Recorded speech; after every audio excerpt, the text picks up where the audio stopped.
चले सलमान खान के घर फायरिंग मामले में एक और गिरफ्तारी हुई है। लॉरेंस गैंग का शूटर पानीपत से गिरफ्तार किया गया है। बताते चले कि सलमान खान के घर पर फायरिंग मामले में ये सुक्खा फरार था, लेकिन लगातार इसकी खोजबीन की जा रही थी और आखिरकार सुक्खा को पुलिस ने गिरफ्तार कर लिया। लॉरेंस गैंग का ये शूटर है पानीपत से, जिसको पुलिस ने गिरफ्तार किया। मुंबई पुलिस ने सुक्खा को पानीपत से गिरफ्तार किया। इस वक्त की सबसे बड़ी खबर, पानीपत से एक और की गिरफ्तारी। जो आपको बता दें, शूटर विक्की और शूटर सागर, जो इस समय आपको बाइक पर दिख रहा है, जिसमें गैलेक्सी अपार्टमेंट में जिसने ताबड़तोड़ गोलियां बरसाई थी, सलमान खान को कहीं ना कहीं टारगेट किया गया था। सुबह का ये वक्त था, लेकिन इसके बाद एक और की गिरफ्तारी बताई जा रही है। सुक्खा, जो कि लॉरेंस गैंग से जुड़ा हुआ है, पानीपत से लगातार इसको गिरफ्तार किया गया है और लगातार इसकी खोजबीन की जा रही थी। एक बड़ा अपडेट और बड़ी खबर, सलमान खान के फायरिंग मामले में, घर पर फायरिंग मामले में एक और की गिरफ्तारी हो चुकी है। शूटर विक्की और शूटर सागर के बाद से अब सुक्खा भी गिरफ्तार। अब सुक्खा की गिरफ्तारी हुई है पानीपत से, तो आप सोचिए उसके बाद से इसे पूछताछ की जाएगी। कुछ और अहम सबूत मिल सकते हैं इस केस से जुड़े हुए। बड़ी खबर आपको बता रहे हैं, सलमान खान के घर पर फायरिंग मामले में बड़ा अपडेट है। एक और की गिरफ्तारी पानीपत से मुंबई पुलिस के द्वारा की गई है। सुक्खा की गिरफ्तारी आखिरकार हो चुकी है। कई दिनों से यह फरार चल रहा था और पुलिस के हाथ ये नहीं चढ़ पा रहा था, लेकिन आखिरकार पानीपत से इसकी गिरफ्तारी हो गई है।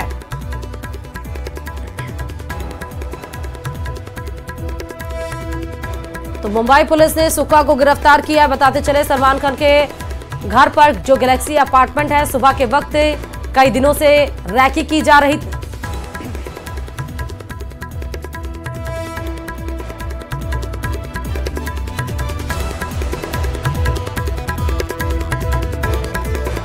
कई दिनों से रैकी की जा रही थी, टारगेट बनाया जा रहा था। हालांकि सलमान खान घर के जो फायरिंग मामला है, ये तूल तो पकड़ा, लेकिन उसके बाद से सलमान खान के जो पिता हैं उनको भी धमकी मिली थी। ज्यादा जानकारी के साथ संवाददाता चमन फोन लाइन पर जुड़ चुके हैं। एक की और गिरफ्तारी, चमन, और क्या जानकारी इस मुद्दे से रिलेटेड?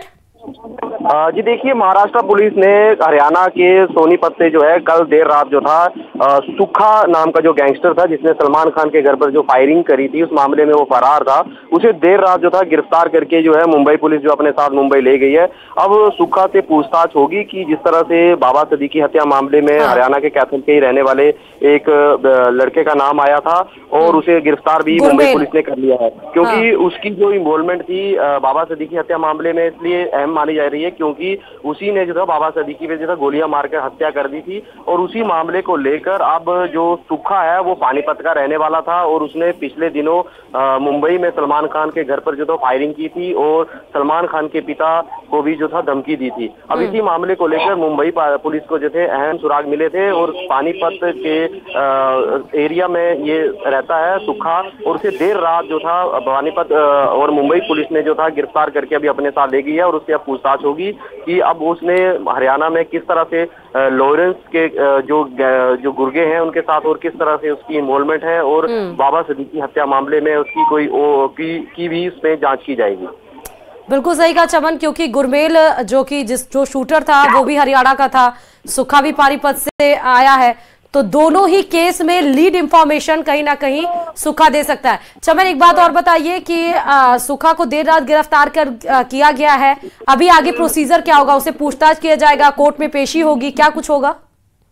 जी देखिए, सुक्खा जो था वो काफी दिनों से फरार चल रहा था और जिस तरह से उसकी गिरफ्तारी को लेकर जो था उसको महाराष्ट्र पुलिस को एक अहम सुराग मिलता है। और सुक्खा जो था वो पानीपत में ही एक गांव में छुपा हुआ था इतने दिनों से, और उसे जब मुंबई पुलिस देर रात गिरफ्तार करती है और उसे अपने साथ महाराष्ट्र ले जाती है। अब इस मामले को लेकर मुंबई पुलिस जो है अब सुक्खा को जो से पूछताछ करेगी कि इस मामले में लेकर जिस तरह से उसकी इन्वॉल्वमेंट रही है सलमान खान के घर फायरिंग मामले में और बाबा सिद्दीकी मामले में, क्योंकि जिस तरह से बाबा सिद्दीकी का जो फायरिंग मामला है जिसमें उनकी हत्या हो जाती है, उसी मामले को अहम सुराग जो था मुंबई पुलिस को जो है इन आरोपियों से मिलता है, क्योंकि जिस तरह से 3 आरोपी जो है वो गिरफ्तार बाबा सिद्दीकी मामले में हो चुके हैं, तो कहीं ना कहीं मुंबई पुलिस को भी अहम सुराग मिले होंगे। इसीलिए मुंबई पुलिस जो है वो बाबा सिद्दीकी मामले को लेकर ही इस सुक्खा गैंगस्टर को, जो कि गोल्डी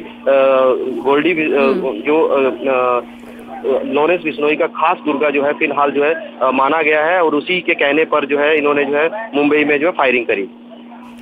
बहुत शुक्रिया चमन तमाम जानकारी देने के लिए खबर पर। तो एक और की गिरफ्तारी सुखा नाम की हो चुकी है। पानीपत से मुंबई पुलिस ने उसको गिरफ्तार कर लिया है। अब सलमान खान के घर पर फायरिंग मामले में और बाबा सिद्दीकी की मर्डर केस में भी हो सकता है कि लीड इंफॉर्मेशन सुखा से कुछ मिल पाए। और चलिए अगली खबर जैसलमेर से है। जैसलमेर के भड़ियाड़ा थाना क्षेत्र के एक व्यक्ति के कपड़े उतारकर मारपीट करने और वीडियो वायरल करने के मामले में पुलिस ने 4 आरोपियों को गिरफ्तार किया है। भड़ियाड़ा पुलिस के मुताबिक पीड़ित के भाई ने इस संबंध में रिपोर्ट दर्ज कराई थी। रिपोर्ट के मुताबिक उसके भाई के साथ कुछ लोगों ने मारपीट की और उसके साथ लूटपाट की घटना को अंजाम दिया। इसके साथ ही उन्होंने उसके कपड़े भी उतारे, उसका वीडियो भी बनाकर सोशल मीडिया पर वायरल कर दिया। शिकायत पर कार्रवाई करते हुए पुलिस ने इस मामले में 4 आरोपियों को गिरफ्तार कर लिया गया है।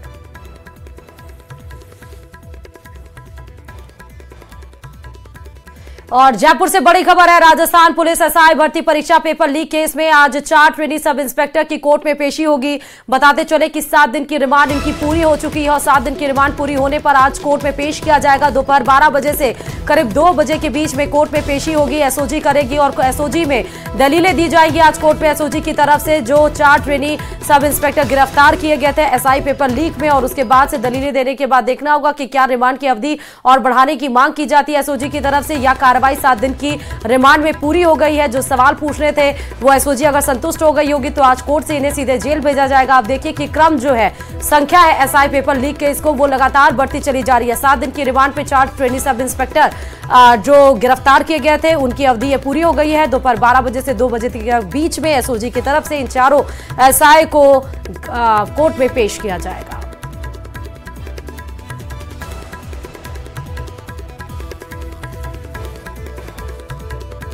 और ब्यावर में बुधवार देर रात सड़क हादसे में एक यात्री की मौत हो गई, जबकि 24 से ज्यादा यात्री घायल हो गए। पुलिस के मुताबिक भरतपुर से सांचौर जा रही थी बस खरवा के पास डिवाइडर से जा टकराई और जिससे बस का टायर फट गया और बस अनियंत्रित होकर पलट गई, जिसमें एक यात्री की मौत हो गई। 24 यात्री घायल बताए गए, जिन्हें अस्पताल पहुंचाया गया, जहां उनका इलाज जारी है, जिनमें से 4 गंभीर मरीजों को अजमेर के JLN अस्पताल में रेफर किया गया है। वहीं पुलिस ने क्रेन से बस को सड़क हटाकर यातायात सुचारू करवाया और पुलिस ने केस दर्ज कर जांच शुरू कर दी।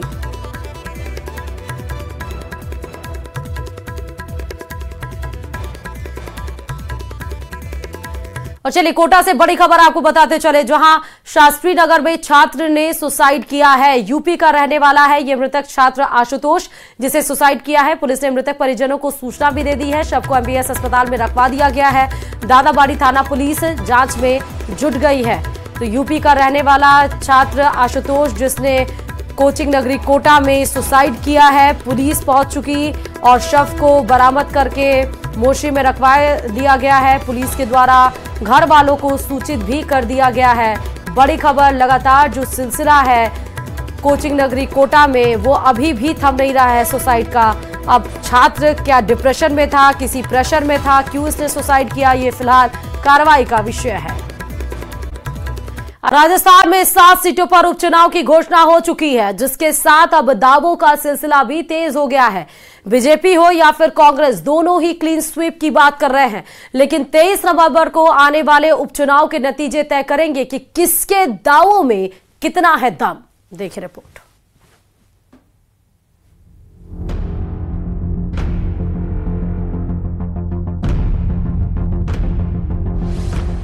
उपचुनाव से पहले जीत का दावा करते दिखे दिग्गज। हम सातों के सातों सीट भारतीय जनता पार्टी जीतेगी। सभी 7 सीटें जीतने का दावा।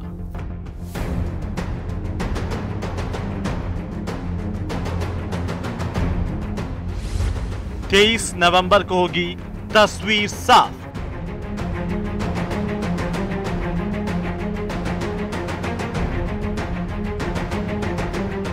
जब भी चुनाव आते हैं सियासतदान बड़े बड़े दावे और वादे करते हैं और ऐसा होना लाजमी भी है। अब राजस्थान में 7 सीटों पर उपचुनाव होने हैं, लेकिन उससे पहले सत्ता पक्ष और विपक्ष दोनों ही अपनी अपनी जीत का दावा कर रहे हैं। बात बीजेपी की करें तो हरियाणा विधानसभा चुनाव में जीत के बाद बीजेपी फुल कॉन्फिडेंस में है। ऐसे में पार्टी नेताओं से लेकर डिप्टी सीएम तक सभी बीजेपी की जीत का दावा कर रहे हैं। 1 तारीखों का ऐलान हो गया और भारतीय जनता पार्टी और हमारा पूरा संगठन मिलकर और पूरी तैयारी में है। निश्चित रूप से हम भारतीय जनता पार्टी की हमारे जो संगठन है पूरा मजबूती से साथ है और हमारे शीर्ष नेतृत्व और प्रदेश नेतृत्व जो भी निर्णय करेंगे, जिसको भी टिकट मिलेगा, हम सारे मिलकर हम 7 सीटें जीतेंगे। 7 सीटों में से 1 सीट हमारे पास थी जनरल इलेक्शन में, 6 सीटें कांग्रेस के खाते में थी। अब इन 10 महीनों में माननीय मुख्यमंत्री जी ने जिस तरह का काम राजस्थान में किया है, युवाओं के हितों का संरक्षण करने का काम किया है, पेपर लीक माफिया को जेल में पहुंचाने का काम किया है, हम 7 के 7 सीट भारतीय जनता पार्टी जीतेगी। उपचुनाव पर जीत के सवाल को लेकर बीजेपी प्रदेशाध्यक्ष मदन राठौड़ ने भी जीत का दावा किया। उन्होंने कहा कि पार्टी लंबे वक्त से चुनाव के लिए तैयार है। हम पूरी तरह से तैयार हैं। किस तरह के प्रत्याशी देखने को मिलेंगे? क्या जन सेवक मिलेंगे, आपको सारे जन सेवक मिलेंगे जो जनता की सेवा कर सके। कांग्रेस ने आरोप लगाया कि वो मतलब 7 सीटें वही जीतेंगे कांग्रेस। वो तो सपने देखने में क्या दिक्कत है, वो सपने देखे, हम तो हकीकत पे चल रहे हैं। और कांग्रेस के सामने चुनौती है, हमारे सामने चुनौती क्या है? हम तो सभी सीटें जीतने वाले हैं। बीजेपी की तरह कांग्रेस भी 7 सीटों पर जीत का दावा कर रही है। पीसीसी चीफ गोविंद सिंह डोटासरा का कहना है कि बीजेपी को उपचुनाव में 0 सीट मिलेगी, क्योंकि जनता का मोह बीजेपी से भंग हो चुका है। भारतीय जनता पार्टी को 0 सीटें मिलेंगी और वो इसलिए मिलेंगी कि जिस आस और उम्मीद के साथ में भारतीय जनता पार्टी की सरकार यहां पर राजस्थान में जनता ने बनाई थी, तो मैं समझता हूं कि ये यूटर्न सरकार बन चुकी है। इसलिए जनता का इनसे मोह भंग हो चुका है। जनता के वेलफेयर के लिए इन्होंने गर्मियों में न पानी की व्यवस्था की लोगों के लिए, न बिजली की व्यवस्था कर पाए। मैं समझता हूं कि उपचुनाव के अंदर इनको सबक सिखाएगी। हालांकि उन्होंने उम्मीदवारों की लिस्ट और गठबंधन के सवाल पर आला कमान के जरिए फैसला करने की बात कही है। जो आला कमान वहां से उम्मीदवार देगा, वो उम्मीदवार हमारा कांग्रेस का उम्मीदवार जीत करके चुनाव जीतेगा। अलायंस के लिए हमारा केवल लोकसभा में इंडिया गठबंधन में आरएलपी की सीट हमने दी थी। नागौर में हनुमान बेनीवाल जी जीते थे, एमपी है हमारे इंडिया गठबंधन के। अब विधानसभा उपचुनाव में समझौता होना नहीं होना या और किसी के साथ होना नहीं होना, ये सब पार्टी हाईकमान तय करता है। प्रदेश में झुंझुनू, दौसा, देवली उनियारा, खींवसर, चौरासी, सलुम्बर, रामगढ़ सीटों पर 13 नवंबर को वोटिंग होगी और 23 नवंबर को नतीजे आएंगे। ऐसे में उससे पहले दांव और वादों का दौर चलना लाजमी है। Bureau report, news 18 Rajasthan.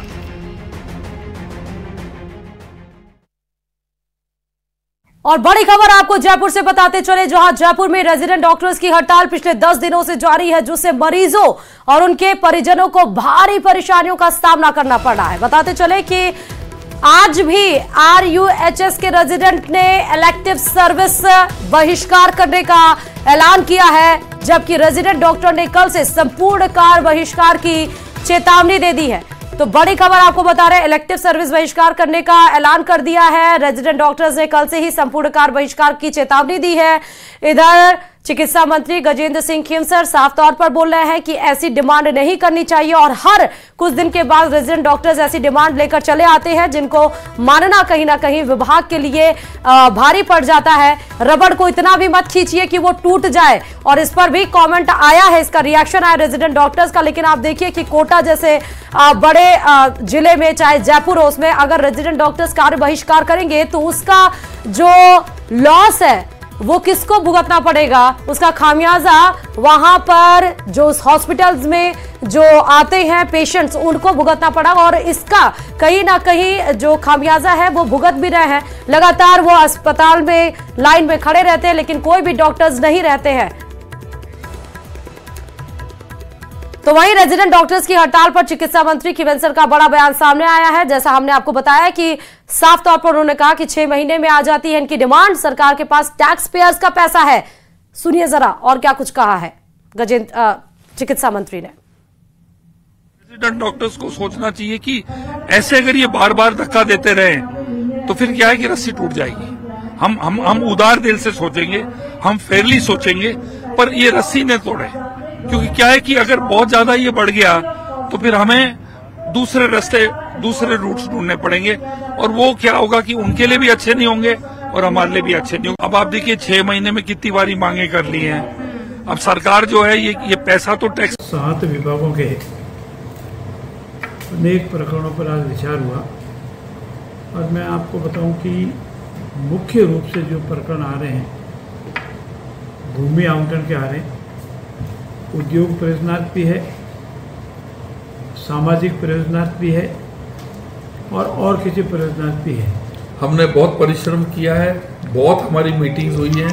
अब स्लोली हम लास्ट इश्यूज पे आ रहे हैं और अनियमितता तो बहुत हुई हैं और अब ये हमारी लास्ट 1-2 मीटिंग खत्म करने के बाद फिर हमें टाइम खर्च करना पड़ेगा कि जो अनियमितताएं हैं उनके ऊपर फोकस करेंगे। और प्रदेश के सबसे बड़े अस्पताल में रेजिडेंट डॉक्टर्स की हड़ताल के चलते मरीजों के चैम्बर खाली पड़े हैं। मरीज बिना इलाज के घर लौटने को मजबूर है। मरीजों के लिए डॉक्टर्स की हड़ताल अब नासूर बनती जा रही है और इसी पर देखिए ये पूरी रिपोर्ट।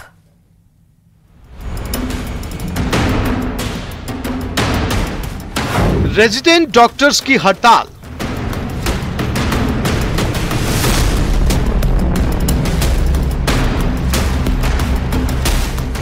अस्पताल की ओपीडी का बुरा हाल,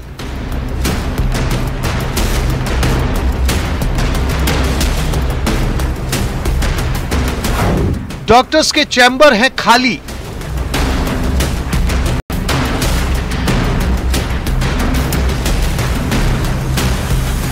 बिना इलाज के लौट रहे मरीज। यह हाल प्रदेश के नामचीन अस्पताल एसएमएस का है, जहां रेजिडेंट डॉक्टर्स हड़ताल पर हैं और हड़ताल के चलते चैम्बर्स खाली हैं। मरीज अस्पताल आ रहे हैं और बेरंग ही बिना इलाज के लौट रहे हैं। रेजिडेंट जो है वो हड़ताल पर हैं और हड़ताल के चलते सीनियर डॉक्टर पर बड़ी जिम्मेदारी आ चुकी है, लेकिन उसके बावजूद एसएमएस अस्पताल की किस प्रकार की तस्वीरें ये दिखाने की आपको कोशिश करते हैं। इस वक्त हम धन्वंतरी ओपीडी में हैं और ये कार्डियोलॉजी विभाग है और यहाँ की तस्वीर आपको दिखाना चाहेंगे किस प्रकार की तस्वीरें। यहाँ पर जो है वो ज्यादातर डॉक्टर जो है वो अपनी सीट पर जो है वो गायब हैं। एसएमएस अस्पताल में सुबह 9 बजे ओपीडी शुरू हो जाती है और 3 बजे तक ओपीडी रहती है। अस्पताल के कुछ एक विभाग में तो सीनियर डॉक्टर्स ने जिम्मेवारी संभाली हुई है, लेकिन ज्यादातर विभागों की ओपीडी के चैम्बर खाली है। क्या परेशानी हो रही है? परेशानी हो रही है, इतने बहुत काफी देर से आए हुए हैं, कुछ पता नहीं है कुछ कर रहे हैं। किस डॉक्टर को दिखाना है आप? डॉक्टर को मांडिया साहब को दिखाया था, पर खांसी बलगम ये हो रहे हैं, कोई ध्यान ही नहीं करते अस्पताल में। नहीं अभी कहीं गए होंगे, कोई राउंड के लिए गए होंगे। 1 घंटे पहले भी मैं आया था, तब भी चैम्बर खाली था, सिर्फ केसवानी जी और उसके अलावा कोई डॉक्टर। कोई राउंड के लिए चले गए होंगे और क्या। अच्छा, फिर मरीज भी राउंड पे नहीं देखो, नहीं मरीज तो क्या राउंड तो होता ही है, देखो इनका भी होता ही है राउंड तो। एक और जहां मरीज परेशान हैं, वहीं तीमारदार भी अस्पताल की ठोकरें खा रहे हैं और जिम्मेदार आंखें मूंदे बैठे हैं। इलाज की आस में अस्पताल आए मरीजों की कोई सुनने वाला नहीं है। रेजिडेंट डॉक्टर्स अपनी मांगे मनवाने में लगे हैं तो अस्पताल प्रशासन अनजान बनकर बैठा हुआ है। मरीजों के इलाज की कोई व्यवस्था नहीं है। ये खाली पड़े चैम्बर अस्पताल की बदहाली को दर्शा रहे हैं। अभी किसकी ओपीडी आज? केसवानी सर की यूनिट है। तो कहाँ है केसवानी साहब? केसवानी सर अभी गए हैं सब राउंड के। कहाँ पर? राउंड के। कितनी देर पहले गए? करीबन 1 घंटे पहले गए। तो अगर केसवानी जी नहीं है तो उसके बाद कौन देखेगा मरीजों को? नहीं, मरीजों को तो बाकी और यूनिट के जो चिकित्सक हैं वो देखते हैं। रेजिडेंट डॉक्टर्स की हड़ताल के बीच आपका ये जानना भी जरूरी है कि आखिर ये हड़ताल क्यों की जा रही है। दरअसल एसएमएस अस्पताल के डॉक्टर्स चाहते हैं कि राज्य सरकार ने रेजिडेंट डॉक्टर्स की बेहतरी के लिए जो समझौते किए थे उन्हें लागू किया जाए। डॉक्टर्स का कहना है कि सरकार ने उनकी मांगों पर गौर नहीं किया। इतना ही नहीं, सरकार को 2 बार रेजिडेंट डॉक्टर्स की तरफ से अल्टीमेटम भी दिया गया। इसके बाद डॉक्टर्स 8 अक्टूबर से एक बार फिर हड़ताल पर चले गए। डॉक्टर्स की मांगों पर गौर करें तो ये चाहते हैं सभी मेडिकल कॉलेज में सुरक्षा व्यवस्था पुख्ता की जाए, समय पर भत्ते में इजाफा किया जाए, साथ ही इंक्रीमेंट भी हो, बॉन्ड पॉलिसी में बदलाव किया जाए, सभी रेजिडेंट डॉक्टर्स को एचआरए दिया जाए, शेष मेडिकल ऑफिसर पदों की भर्ती निकाली जाए, कॉलेजों में जिन डिपार्टमेंट में पीजी होती है उन सभी में जेएस एसएस पद बनाए जाएं, अकादमिक और गैर अकादमिक एसआर की तनख्वाह की कमियां दूर की जाएं। अस्पताल के रेजिडेंट्स डॉक्टर्स का साफ कहना है कि जब तक उनकी मांगे पूरी नहीं होगी हड़ताल जारी रहेगी। ऐसे में भले ही फिलहाल इमरजेंसी सेवाओं पर इसका असर न पड़ रहा हो, लेकिन डॉक्टर्स के बयानों और तेवरों से साफ है कि आने वाले दिनों में हालात और भी खराब हो सकते हैं। हमेशा का जो जवाब दिया जाता है कि डॉक्टर साहब जो है वो राउंड पर गए हुए हैं, इस कारण से जो है वो यहाँ पर मौजूद नहीं है। कैमरा पर्सन दिलीप चेची के साथ सौरभ गृहस्थी, न्यूज़ 18 राजस्थान, जयपुर।